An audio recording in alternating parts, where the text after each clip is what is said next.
د میدان وردګ ولایت چک ولسوالۍ بیک سمندرې لرې پروت د ذوالقعدې کلی څو ورځې وړاندې ځینو رسنیو له دې کلي څخه ریپورټونه خپاره کړل چې ګواکې دلته یوازې یو کس په لیک او لوست پوهیږي او په دې سیمه کې هیڅ ښوونځی شتون نه لري. خو د یاد ولایت د پوهنې ریاست مسؤلین دغه ادعا بې بنسټه بولي او وایي په بیک سمندره کې 4 دولتي ښوونځي، یوه لیسه، یو منځنی او 2 بابا هم لومړني ښوونځي شتون لري چې د شهید محمد غني لومړنی ښوونځی هم د ذوالقعدې په کلي کې دی.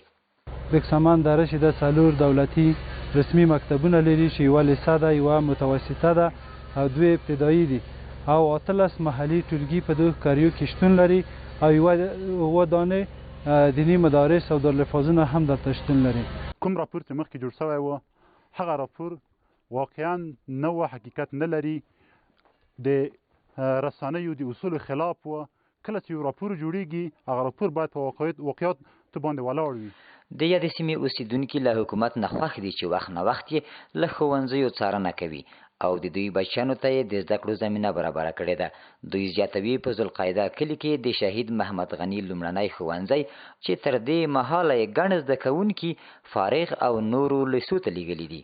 دا مکتب په 90 کې تاسیس شوی دی، په 91 کې په فعالیت باندې شروع کړی ده. د هغو نه را په دې خوا موږ تقریبا 7 کاله کېږي چې فارغین ورکوو.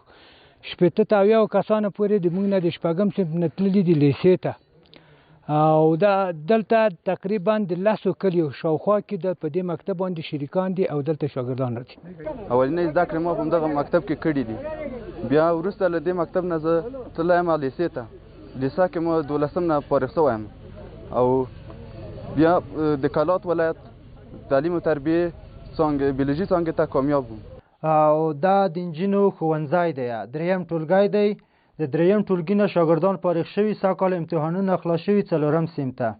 د ویلو ده چې د اسلامي امارت له راتګ سره د لرې پرتو سیمو خلک له ټولنیزو خدمتونو برخمن شوي دي او حکومت د دغه ولایت ګوټ ګوټ ته د خدماتو رسولو په درشل کې دی.